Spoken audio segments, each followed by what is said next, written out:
Este é o Brasil cuja história começamos agora a rememorar. Foi este país gigante, este Brasil de dimensões continentais, o cenário dos fatos que vamos iniciar neste momento. E que começamos a recordar na imagem de jovens que ainda eram crianças quando tudo aconteceu, ou de crianças que nem sequer haviam nascido quando tudo se passou. Dos que não puderam viver as experiências daquela época.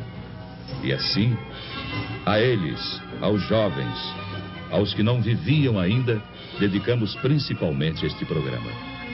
Bem como a todos aqueles que aos poucos foram esquecendo os dramáticos instantes de 11 anos atrás. Quando o Brasil era outro, era o Brasil de ontem. Uma nação no momento histórico de uma gravíssima opção. E voltemos, portanto, um pouco ao passado. Sem ódios nem rancores, apenas para comparar. Foi há muito pouco tempo, apenas 11 anos. E o Brasil sofria uma de suas piores crises. Greves sobre greves, ameaça de guerra civil, caos quase incontrolável, deterioração econômica e financeira, indisciplina invadindo os quartéis, inflação galopante, forçando para o alto, praticamente a cada semana, os preços de tudo. Foram momentos terríveis.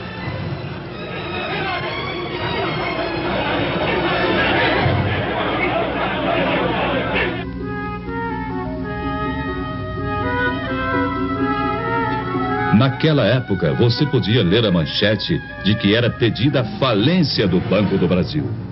Eis uma daquelas manchetes. Hoje parece humor negro, diante desse gigante que é o Banco do Brasil, já se afirmando no mundo inteiro. Mas aconteceu. Os jovens de hoje, é certo, não se lembram disso.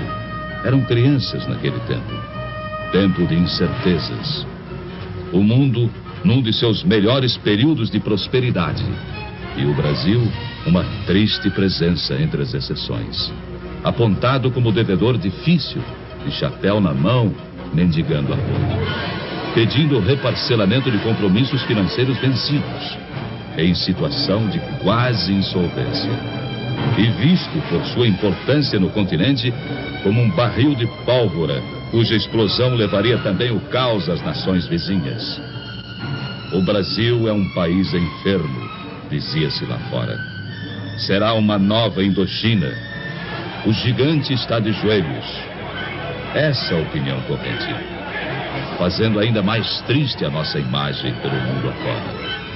Pois o que se dizia no exterior apenas retratava nossa real situação, sem saber como seria o dia de amanhã. Ao sabor de sucessivas crises, mergulhados num cotidiano de boataria e de incertezas. Foram tempos difíceis. Você se lembra? Você, chefe de família.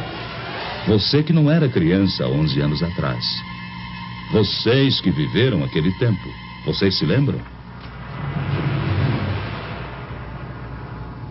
Ultimatos ao Congresso. Agitações de rua, insegurança, ameaças aos jornais, agravamento da crise econômica e financeira. Já então, total descontrole inflacionário.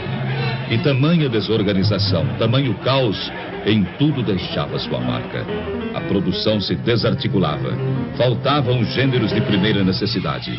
Pedíamos de joelhos aos credores que esperassem por nós. Havia greves ao menor pretexto, filas para tudo.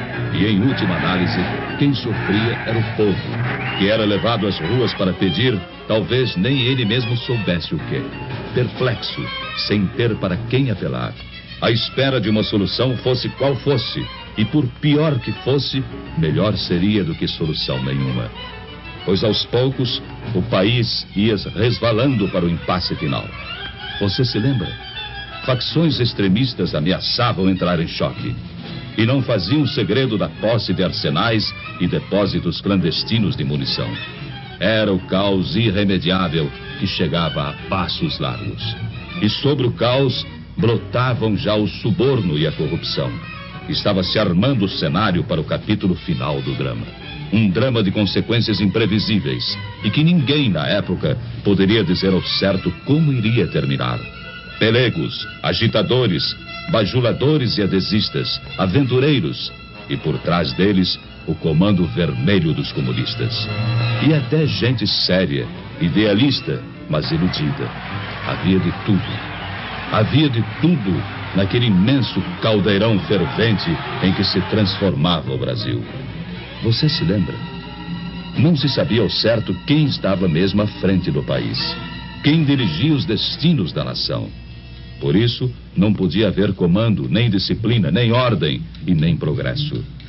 E muitos donos se diziam os verdadeiros donos da situação. Foi há 11 anos atrás.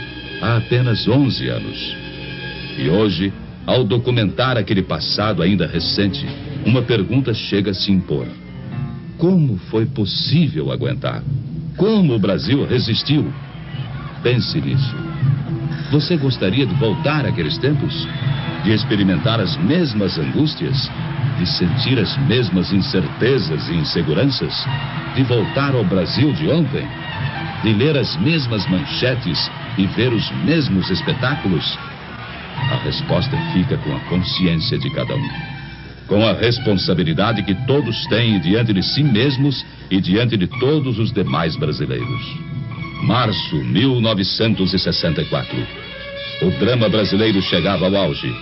A indisciplina e a desordem acabaram por entrar nos quartéis. Desmoronava o princípio da hierarquia.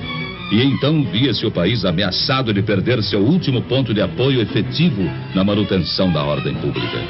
Dali em diante, nada mais que o caos absoluto, a desordem total, a violência sem freios nem medidas. E a todos se evidenciou que o Brasil caminhava para o pior. Caminhava para a guerra civil de consequências imprevisíveis. Foi há apenas 11 anos atrás. O peso do medo e da angústia já era insuportável. Falava-se em matar, em fuzilar, em destruir. A união de pelegos e comunistas afiava suas armas. E tudo indicava que nos próximos dias, ou nas próximas horas, brasileiros se lançariam contra brasileiros. No norte, no nordeste, no sul, nas cidades, no campo, em toda parte. Você se lembra? Era o Brasil de ontem. O Brasil de 11 anos atrás.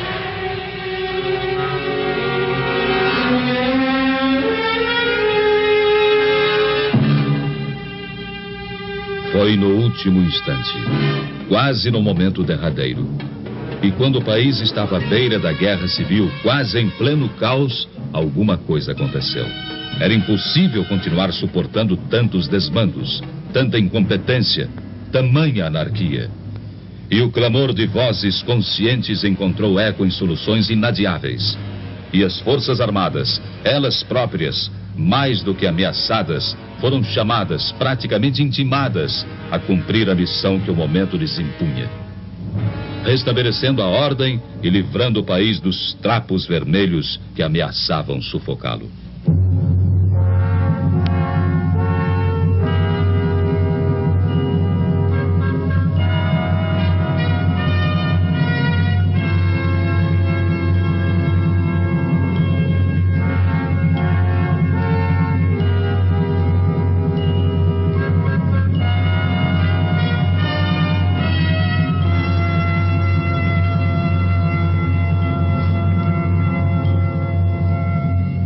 Abril de 1964.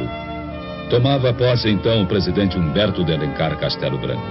À sua frente uma tarefa enorme: normalizar a vida do país, recuperar-lhe as finanças e transpor o hiato havido nos anos anteriores.